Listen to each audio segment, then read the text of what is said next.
My girlfriend said, "Either you pay for my car or we're done." I didn't argue. Understood. I slid the keys across the table and walked out.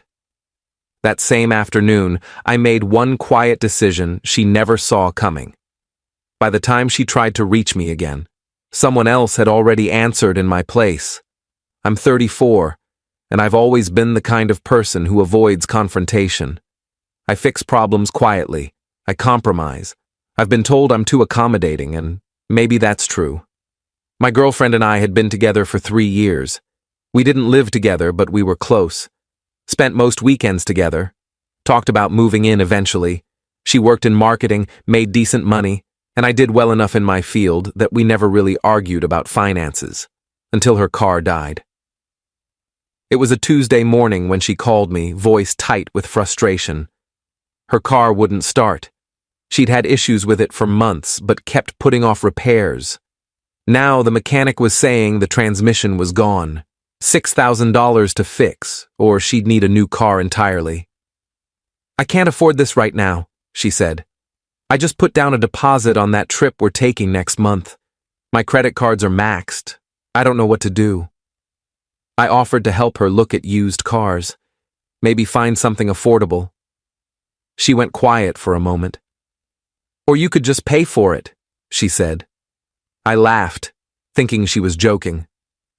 "Pay for what? A new car?" "Why not? You have the money. I know you do. You've been saving forever." I had been saving. For a down payment on a house, something I'd been working toward for 5 years. Every bonus, every tax return, every bit of extra income had gone into that account. It was my future, my security, my dream that I'd built brick by brick. "That's not really how this works," I said carefully. "I can help you figure out financing or maybe loan you." "Loan me? We're together. We're supposed to help each other." "I know, but $6,000 is—" "So you're saying no. I'm saying let's talk about options." She hung up. I stood there in my office, phone still pressed to my ear, listening to the dial tone. My coworker asked if I was okay. I nodded and went back to my desk, but I couldn't focus. Something had shifted in that conversation. Something fundamental. That night, she came over to my apartment. I made dinner, trying to keep things normal.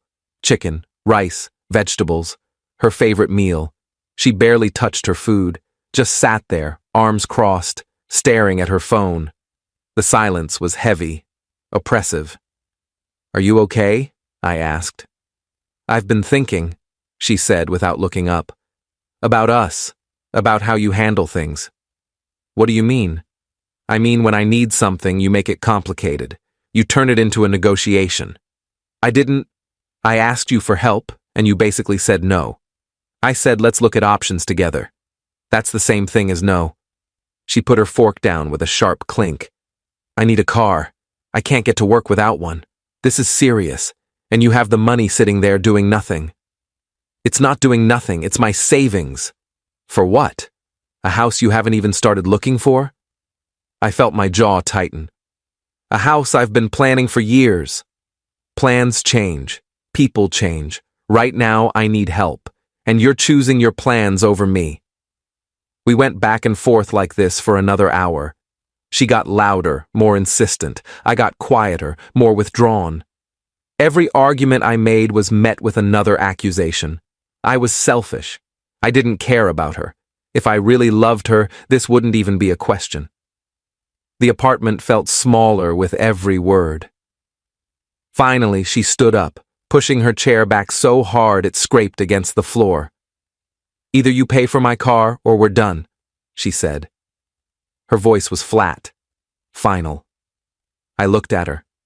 Really looked at her. Her face was flushed, her jaw set. I waited to see if she'd take it back. If she'd say she was just stressed and didn't mean it. If she'd apologize for putting me in this position. She didn't. The silence stretched between us like a chasm. "Understood," I said. I stood up slowly, walked to the counter, picked up her apartment keys from the bowl where I kept them, next to my wallet and loose change, and slid them across the table. They made a soft scraping sound against the wood. "What are you doing?" Her voice had changed, uncertain now. "You gave me an ultimatum. I'm choosing. You can go." Her face went red, then pale. "Are you serious? You're breaking up with me over money?"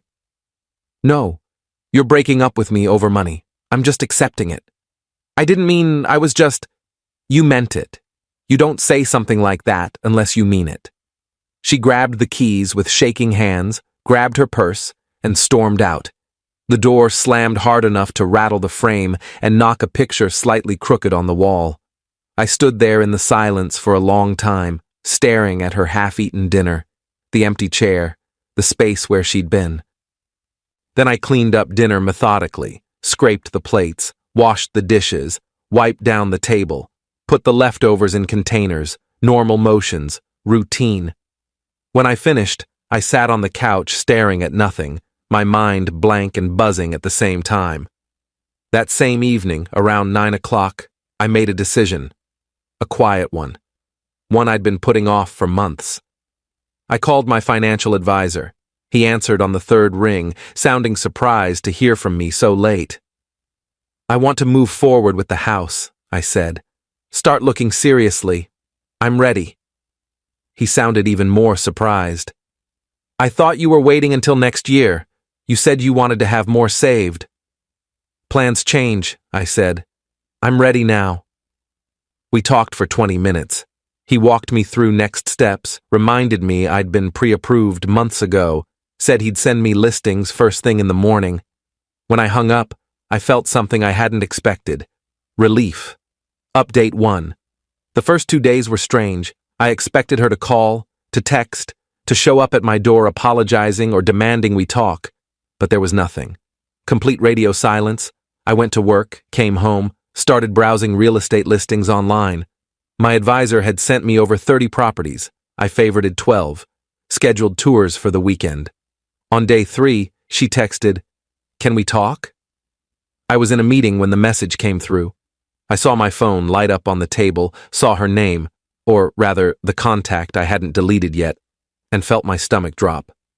When the meeting ended an hour later, I picked up my phone to find 3 more messages.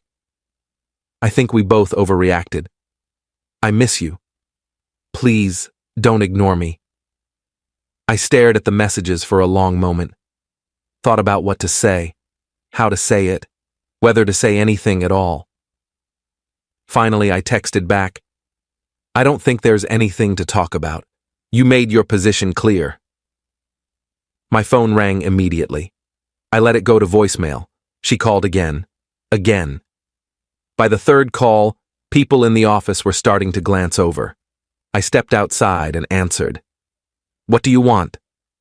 "I want to fix this," she said. Her voice was softer now, calculated, the tone she used when she wanted something. I was stressed. I said things I didn't mean. "You gave me an ultimatum." "I know, I'm sorry.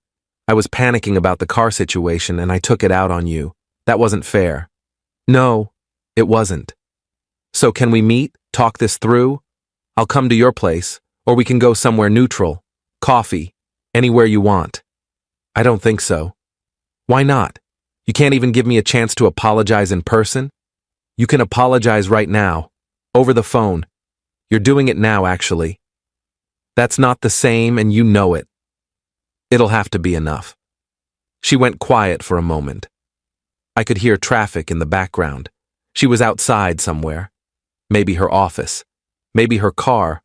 Her mom's car, probably, since hers was still broken. "Did you already move on or something?" she asked. "No, I'm just done." "Done? After 3 years, you're just done? Just like that?" "You told me we were done. I agreed. That's how this works."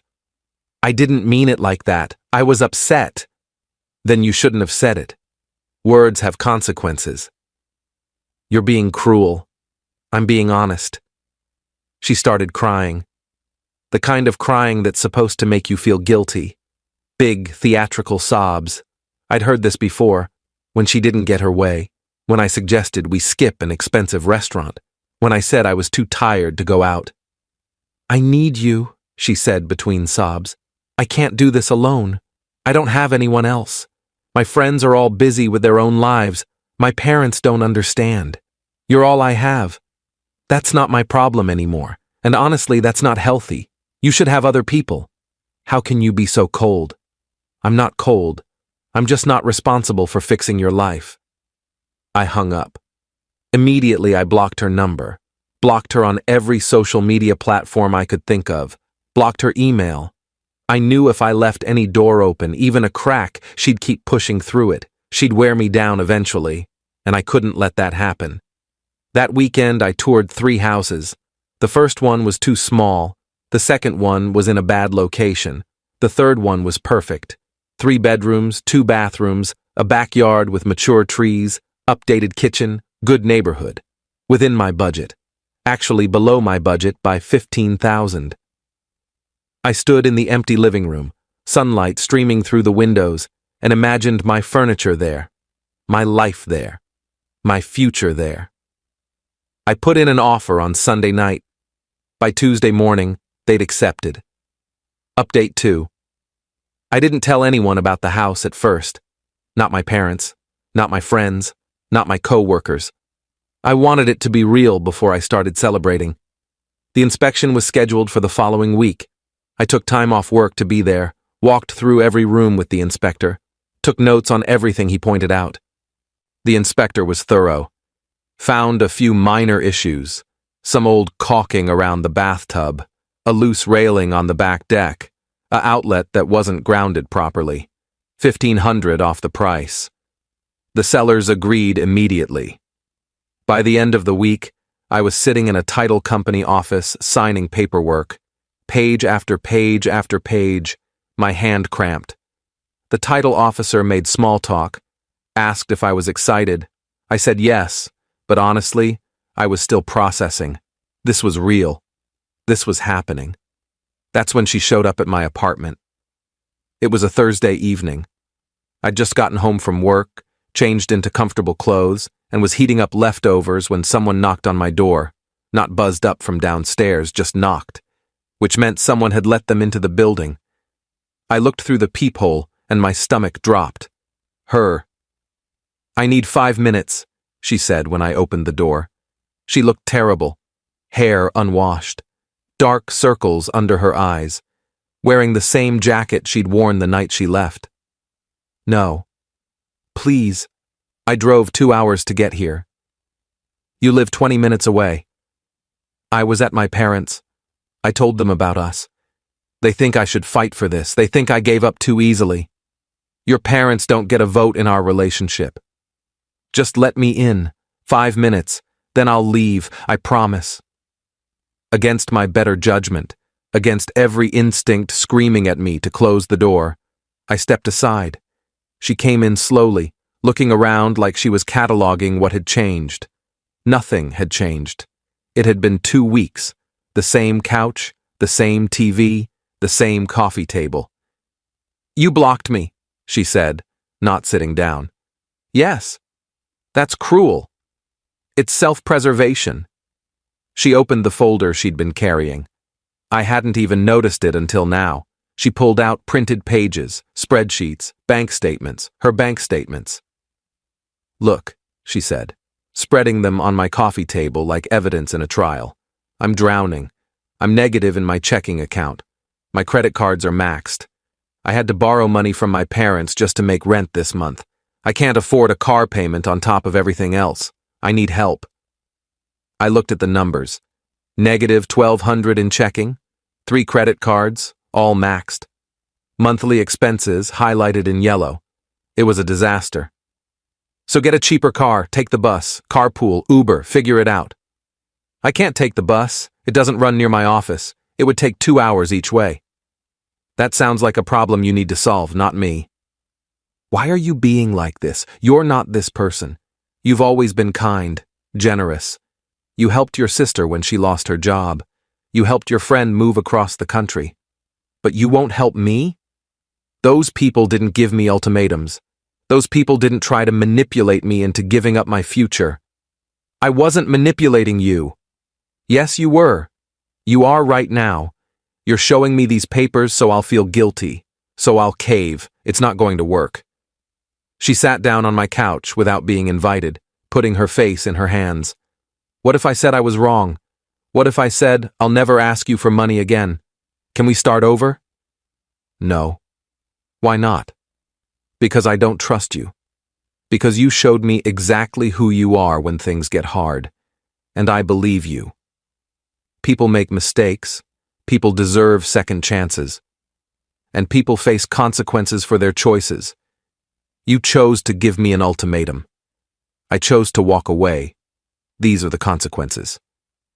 She looked up at me, mascara starting to run. Did you meet someone else? Is that what this is? No. Then why are you acting like you don't care about me at all? Because I don't. Not anymore. You killed whatever I felt when you tried to force me to choose between you and my future. Her face crumpled. She started crying again, but this time it felt real. Not performative. Not calculated. Just raw pain. I felt a flicker of sympathy, but it wasn't enough. Not nearly enough. You need to leave, I said quietly. Please don't do this, please. We can work this out. I'll get a second job. I'll figure out the car thing. Just don't give up on us. I'm not giving up. I already gave up 2 weeks ago, when you walked out. She gathered up her papers with shaking hands, shoved them back in the folder, and walked to the door. She paused with her hand on the knob, her back to me. I'll regret this for the rest of my life, she said quietly. Good, I said. Maybe you'll think twice before trying to control someone like that again. She flinched like I'd slapped her, then she left. The door closed softly this time. No slam. Just a quiet click. I stood there for a moment, then locked the deadbolt and put the chain on, just in case she came back. Update 3. Closing day was 3 weeks later. I took the whole day off work, told my boss I had a personal appointment. I drove to the title company at 9 in the morning, parked and sat in my car for 10 minutes, just breathing. This was it. This was real. I signed what felt like 1,000 pages. Initial here, sign here, date here. The title officer walked me through every document, explained things I already understood. I nodded along, barely listening, just wanting to get to the end. Finally, she slid a set of keys across the desk. Congratulations, you're a homeowner. I picked up the keys. They were heavy, real, mine. I drove to my new house and just sat in the driveway for 20 minutes, staring at it. The red brick, the white trim, the small front porch, the oak tree in the front yard. Mine. Entirely mine. No compromises, no ultimatums, no one telling me what I could or couldn't do with my own money. Just a decision I made for myself. I went inside and walked through every room slowly. The empty living room with hardwood floors, the kitchen with granite countertops, the master bedroom with a walk-in closet, the backyard with space for a garden. Everything was clean, empty, full of possibility. I sat on the floor in the living room and just existed there for an hour. No phone, no music, just me and my house. That evening, I posted a photo on social media, just the front door with the keys in my hand. Caption, new chapter. I didn't tag anyone, didn't make a big announcement, just shared a moment of pride. Within an hour, mutual friends started commenting. Congratulations, so happy for you. This is amazing. You deserve this. And then, a message request. From her. I'd blocked her number, blocked her personal account, but she'd messaged from a different account, one I didn't recognize, a profile with no photo, probably created just to reach me. So you bought a house? I didn't respond. With the money you said you were saving. Still didn't respond. The money you wouldn't use to help me.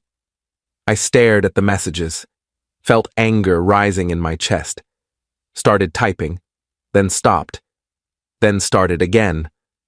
Yes, I bought a house with my money that I saved for myself. You tried to take that from me. I'm glad I didn't let you. You're glad? I'm about to lose my apartment because I can't afford rent and a car, but you're glad. You made choices. I made choices. We're both living with them. I hate you. That's fine. Hate me from a distance. I blocked that account too, reported it for harassment. Then I called a friend I hadn't talked to in months, told him about the house, and asked if he wanted to come over and see it. He showed up an hour later with beer and pizza. We sat on the floor of my empty living room, eating and laughing, and I felt lighter than I had in months, maybe years. Update 4. I spent the next month furnishing the house, slowly, deliberately. I bought a couch I actually liked instead of compromising on something she'd approve of. A big, comfortable sectional in dark gray. I set up my office exactly how I wanted it. Standing desk, 2 monitors, my own art on the walls. I hung art that made me happy. Abstract pieces, landscapes, things that spoke to me without needing anyone else's approval. I didn't hear from her again until 6 weeks after closing. A mutual friend called me one evening while I was assembling a bookshelf. "Did you hear?" she asked. "Hear what?" "She's moving back in with her parents. She couldn't make rent." "Okay. That's it? Just okay?" "What do you want me to say?" "I don't know. I thought you'd care. You were together for 3 years." "I don't. She's not my problem anymore. She stopped being my problem the day she gave me an ultimatum." "That's pretty cold." "Is it?" "She gave me an ultimatum. Told me to choose between her and my future. I chose my future. She made her own choices too. Lost her apartment because she blew her money on a vacation instead of fixing her car or building savings. That's on her. She said you abandoned her when she needed you most. She said a lot of things. Most of them were manipulative. Most of them were designed to make me feel guilty for having boundaries. Anything else? My friend went quiet for a second. "I think you did the right thing, for what it's worth. I never liked how she talked to you. Like you were her backup plan instead of her partner." "Thanks. The house looks great, by the way, from the photos. Come see it in person. Bring your husband. I'll make dinner." That was the last time anyone mentioned her to me for a while. Update 5. 3 months after I moved in, I met someone. At a hardware store, of all places. I was buying supplies for a deck project. Wood stain, brushes, sandpaper. She was trying to figure out which drill bit she needed for hanging curtains. "Do you know anything about these?" she asked, holding up 2 packages. I looked, explained the difference, helped her find the right size. We started talking. She was funny, self-deprecating. Had her own house 2 neighborhoods over that she'd bought a year ago. We went to coffee the next day, then dinner the following week. Then she came over and saw the house. She didn't ask how I could afford it, didn't make comments about what I should change. Just said, "This is really nice. You did well. I love what you did with the office." We've been seeing each other for 4 months now. It's easy, comfortable. No games, no ultimatums, no guilt trips about money or time or priorities. Just 2 adults who enjoy each other's company and respect each other's independence. She has her house. I have mine. We spend time together because we want to, not because we're obligated to. Last week, I was at the grocery store when I saw her, my ex. She looked tired, older somehow. Lines around her eyes I didn't remember. She was with her mom, loading groceries into a car I didn't recognize. An old sedan, probably her mom's. She saw me across the parking lot. Froze, a bag of groceries in her hands. I nodded politely and kept walking toward my car. "Wait!" she called out. I stopped, turned around, waited. She walked over slowly, leaving her mom by the car. "Can we talk?" "I don't think that's a good idea. I just want to say I'm sorry, for everything, for how I treated you, for the ultimatum, for all of it." "Okay, apology noted. That's it? What else is there?" "I don't know. Closure? A chance to explain?" "I don't need either of those things. I have closure. I moved on. Her mom was watching from the car. I could feel her staring, probably wondering what was taking so long. "Are you happy?" my ex asked quietly. "Very." "Did you meet someone?" "That's not your business." "So you did." She looked down at her feet. "I'm glad. I mean that. You deserve to be happy." "I appreciate that. Did you buy that house, the one you were saving for?" "I did." Her face did something complicated. Pain, maybe. Regret. "I'm happy for you. Really. I know I ruined everything. I hope you know I didn't mean to hurt you." "I believe you didn't mean to. But you did anyway. That's what matters." "Goodbye," she said softly. "Goodbye," I said. I walked away, got in my car, drove home, the new house, my life. When I got there, my girlfriend was already waiting on the porch. She'd texted earlier saying she'd stop by after work, wanted to see the progress on the deck. She was holding takeout from the place we both liked and smiling when she saw me. "How was your day?" she asked. "Better now," I said. Final update. It's been 8 months since that conversation in the grocery store parking lot. I haven't seen or heard from my ex since. Mutual friends say she's still living with her parents, working the same job, driving her mom's old car. I don't ask for updates.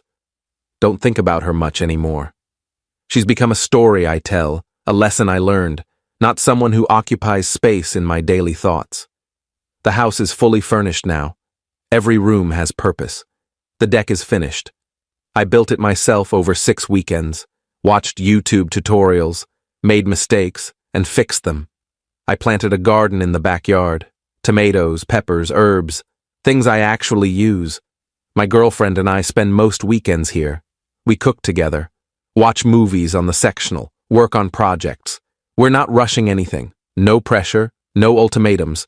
Just 2 people building something real at their own pace, with their own resources, with mutual respect. A few weeks ago, I got a letter in the mail, handwritten. My address written in her distinctive handwriting, no return address. I almost threw it away without opening it, but curiosity won.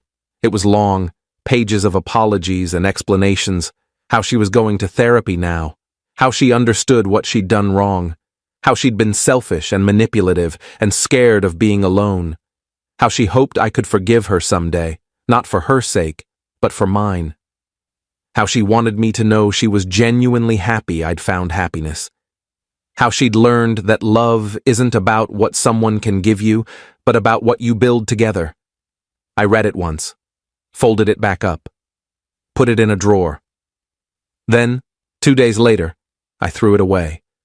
Not out of anger, not out of spite, just because that chapter is closed.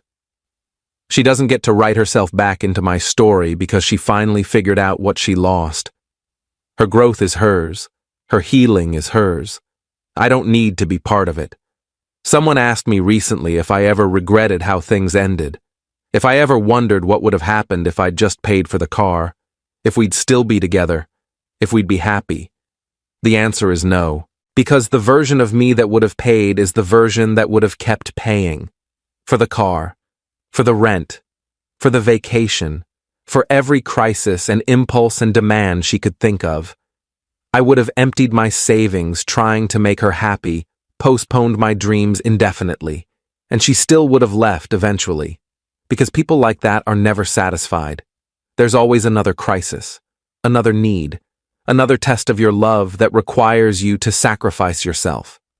The moment she gave me that ultimatum, she told me exactly who she was. Someone who saw my value in dollars, not in partnership. Someone who measured my love by what I could provide, not who I was.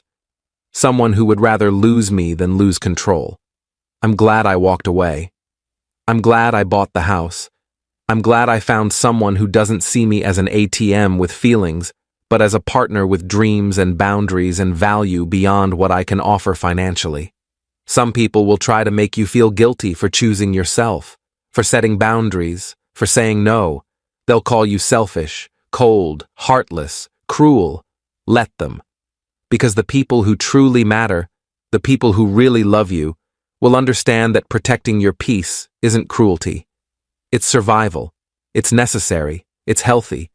I'm 34 years old. I own a home. I have a healthy relationship built on respect. I sleep well at night. I don't second-guess my decisions. I don't wonder what if. And the only reason any of that is true is because one day, when someone tried to take everything from me, I slid their keys across the table and walked out. Best decision I ever made. My girlfriend just asked what I'm writing. I told her I was documenting something that happened. She asked if it still bothered me.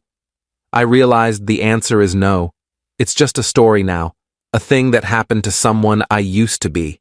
And that person learned something valuable. You can't build a future with someone who sees you as a means to an end. You can't love someone into respecting you. And you can't sacrifice yourself into being valued. The right person will never ask you to choose between them and your dreams. They'll help you build both. Welcome to the channel. Your go-to place for the most compelling and controversial real-life drama story from Reddit. Here, we bring you some of the most enjoying story of the Ita and the a-hole category, focusing on complex situations involving relationships, marriage, family conflicts, money, and difficult life decisions.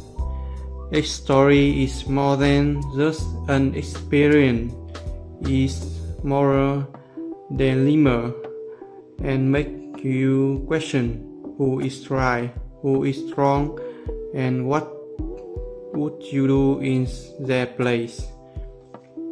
You will hear stories about betrayal, toxic relationships, extended divorces, family disputes, and choices that lead to unexpected consequences. All content is carefully selected from variety spots and retold in Korea, and this way so you can both enjoy and reflect on different perspectives of human behavior and real-life situations. This channel is perfect for listening while relaxing, doing chores, driving, or winding down before sleep. Most importantly, it's a space where you can enjoy the conversation and share your opinions. Leave your thoughts in comments. Every story has more than one side. Subscribe and turn on notification so you never miss the latest drama story.